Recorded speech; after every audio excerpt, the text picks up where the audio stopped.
दोस्तों नमस्कार, मैं संजय मग्गू और मौजूद हूं देश रोजाना के डिजिटल मीडिया प्लेटफॉर्म पर। बात करेंगे भारत की राजनीति के अंदर भ्रष्टाचार की। जब से देश के अंदर राजनीति है, और राजनीति कहें या जब से आदमी है, जब से अस्तित्व है, जब से जीवन है, जब से कह सकते हैं हवा पानी है, तब से राजनीति के अंदर भ्रष्टाचार का अस्तित्व भी है। अब वो कहीं भ्रष्टाचार की गंगोत्री बन जाता है तो कहीं भ्रष्टाचार का छोटा सा कुआं, ये जरूर है। लेकिन भ्रष्टाचार की जो गंगोत्री है उसके अंदर राजनीति करने वाले, अगर ये कहा जाए कि 90-95% लोग उसमें या तो डुबकी लगाते हैं या आचमन करते हैं, तो कोई अतिशयोक्ति नहीं है। इतना जरूर है कि राजनीति में जब राजनीतिक दल होते हैं, चाहे वो सत्ता के लोग हों या विपक्ष के लोग हों, उनमें ये जरूर होता है कि ये तेरा भ्रष्टाचार, ये मेरा भ्रष्टाचार, तेरा भ्रष्टाचार बड़ा भ्रष्टाचार, मेरा भ्रष्टाचार साफ भ्रष्टाचार, मेरे जो भ्रष्टाचारी हैं वो साफ सुथरे हैं। बात यूं चल पड़ी है कि 9 अगस्त को भारत छोड़ो आंदोलन की वर्षगांठ थी। प्रधानमंत्री मोदी ने एक के बाद एक जो ट्विटर हैंडल था, जिसे आप एक्स कहते हैं, उस पर 3 शेयर किए। पहले उन्होंने लिखा कि तुष्टीकरण भारत छोड़ो, उन्होंने फिर दूसरी बार लिखा कि परिवारवाद भारत छोड़ो, और फिर लिखा भ्रष्टाचार भारत छोड़ो। इसके बाद में वो जब संसद के अंदर गए अविश्वास प्रस्ताव पर जवाब देने बहस का, तो उन्होंने वहां भी मणिपुर की बजाय लंबे टाइम तक भ्रष्टाचार पर बात की। और जब 15 अगस्त को लाल किले की प्राचीर से देश को संबोधित किया, तो वहां भी उन्होंने भ्रष्टाचार से मुक्त भारत की बात की, भ्रष्टाचार को दूर करने की बात की। राजनीति में जब भी कभी, खासकर क्योंकि 2 बड़ी पार्टियां हैं, बीजेपी और कांग्रेस, इनके बीच आरोप प्रत्यारोप होता है, तो बीजेपी या कांग्रेस के 50 साल के 60 साल के कामकाज को लेकर उसके परिवारवाद पर, भ्रष्टाचार पर, तुष्टीकरण हमला बोलती है, तो वहीं कांग्रेस पार्टी बीजेपी पर यह कहकर हमला करती है कि बीजेपी वो पार्टी बन चुकी है जिसमें आकर सारे के सारे आरोप धुल जाते हैं। अगर देखा जाए तो पिछले कुछ समय से बीजेपी का दामन कई ऐसे लोगों ने थामा है जिन पर कई संगीन भ्रष्टाचार के आरोप लगे हैं।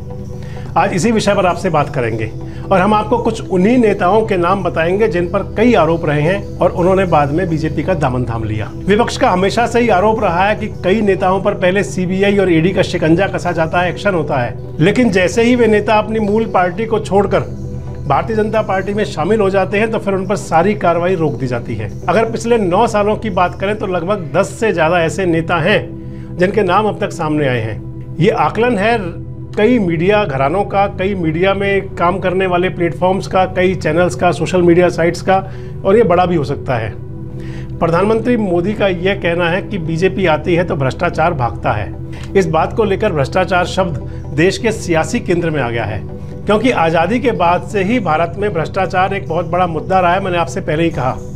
हालांकि सभी राजनीतिक दल इसे खत्म करने का दावा भी करते हैं। भारतीय जनता पार्टी भी इससे छूती नहीं है। वे भी कहते हैं कि भ्रष्टाचार को बिल्कुल विदा कर देंगे, लेकिन यह खत्म होता कहीं दिखाई नहीं देता।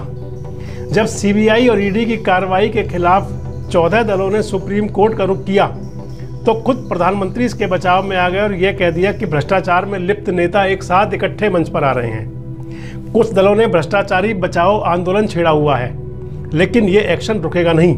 हालांकि प्रधानमंत्री जी के बयान के बाद विपक्ष ने जोरदार हमला किया, और ममता दीदी की बात करें, यानी कि टीएमसी प्रमुख ममता बनर्जी, तो उन्होंने तो अपने मंच पर एक वॉशिंग मशीन ला करके बाकायदा एक भाषण दिया, और उन्होंने बीजेपी पर तंज कसते हुए कहा कि ये जो वॉशिंग मशीन है ये बीजेपी की है, और इसके अंदर अगर कोई भी दागी जाएगा वो साफ सुथरा होकर, सफ़ेद होकर झकाझक बाहर आएगा।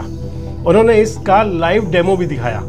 तो वहीं कांग्रेस के अध्यक्ष मल्लिकार्जुन खड़गे ने ट्वीट करके मोदी सरकार पर निशाना साधा और कहा कि पक्ष के 95% नेताओं पर ईडी और सीबीआई का केस दर्ज हुआ, लेकिन जो नेता बीजेपी में शामिल हो गए उनके सारे दाग धुल गए। तो वहीं आम आदमी पार्टी के संयोजक और दिल्ली के मुख्यमंत्री अरविंद केजरीवाल ने यह कह दिया कि प्रधानमंत्री भ्रष्टाचार के खिलाफ नहीं, बल्कि वो तो ये कहते हैं कि बीजेपी में आकर के सारे भ्रष्टाचार करो। सुप्रीम कोर्ट में जिन 14 पार्टियों ने, जिनमें Congress, DMK, JDU, RJD, TMC और शामिल थी कई और पार्टियां थी, सीबीआई और ईडी के एक्शन के खिलाफ याचिका दायर की, जिसमें कहा गया कि सीबीआई जैसी जांच एजेंसियों को सिलेक्टिव टारगेट करके भेजा जाता है। याचिकाकर्ता के वकील और कांग्रेस के वरिष्ठ नेता अभिषेक मनु सिंघवी ने कहा कि राजनीतिक आवाज को दबाने के लिए जांच एजेंसियों का इस्तेमाल किया जाता है।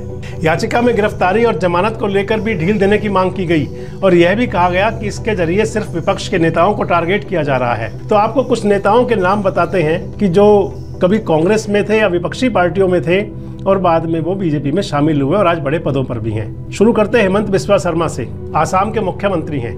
आसाम में कांग्रेस की तरुण गोगोई सरकार में मंत्री हुआ करते थे। हेमंत बिस्वा शर्मा पर शारदा चिटफंड घोटाले के आरोप थे। सीबीआई ने उनका आरोपी बनाया था। शारदा ग्रुप के डायरेक्टर संदीप थे और सेन ने 20 लाख रुपए हर महीने लिए और इसी से ग्रुप का कामकाज बेहतर तरीके से चल सका। हेमंत बिस्वा शर्मा से आखिरी बार सीबीआई ने 27 नवंबर 2014 को पूछताछ की थी और फिर उन्होंने 2015 में अगस्त 2015 में बीजेपी ज्वाइन कर ली। कांग्रेस का आरोप रहा है कि फिर इसके बाद सीबीआई ने उनकी फाइल ही बंद कर दी। एक नेता बंगाल के हैं शुभेंदु अधिकारी, जो कि ममता सरकार के कद्दावर नेता रहे हैं। सीबीआई ने शारदा घोटाले में उनसे भी पूछताछ की थी और उन पर नारदा स्टिंग ऑपरेशन में पैसा लेने का आरोप भी लगा था। ईडी की जांच भी हुई थी, लेकिन जैसे ही उन्होंने बीजेपी का दामन थामा, मानो सारे दाग साफ हो गए। उन्हें क्लीन चिट मिल गई और 2002 में बंगाल पुलिस ने शुभेंदु के खिलाफ शारदा घोटाले में जांच शुरू की। जितेंद्र तिवारी पश्चिम बंगाल आसनसोल के कद्दावर नेता माने जाते हैं। साल 2021 में इन्होंने टीएमसी का साथ छोड़कर बीजेपी का दामन थामा था।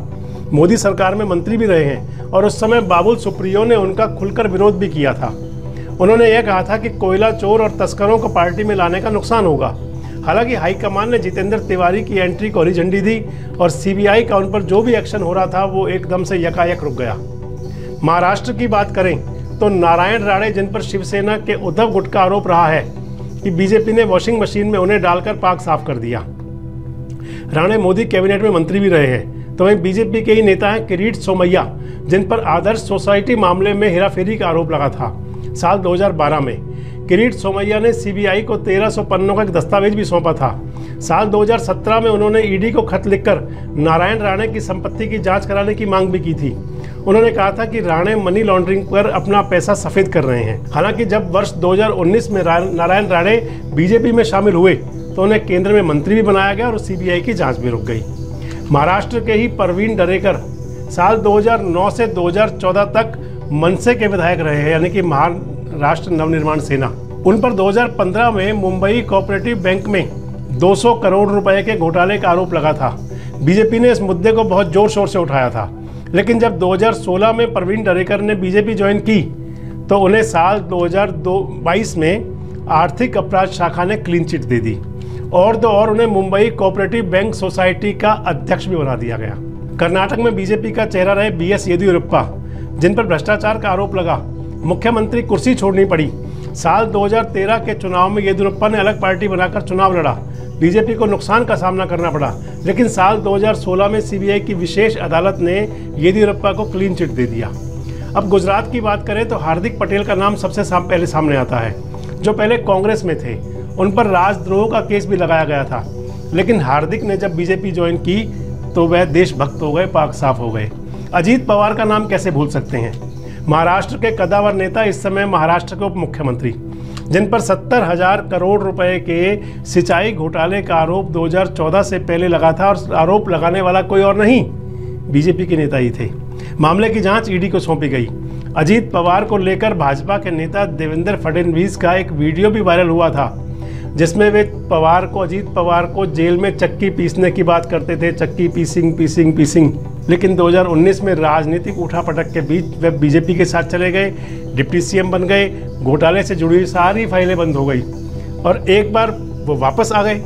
अब वापस फिर बीजेपी में आ गए हैं, तो पाक साफ तो हो ही जाएंगे। वहीं मुकुल राय पश्चिम बंगाल से पूर्व केंद्रीय मंत्री, जिन पर 2015 में शारदा चिटफंड में पैसा लेकर चिटफंड कंपनी का फेवर करने का आरोप लगा था, लेकिन जब 2017 में उन्होंने भाजपा ज्वाइन कर ली तो उनके बाद उन्हें पार्टी का राष्ट्रीय उपाध्यक्ष बना दिया गया।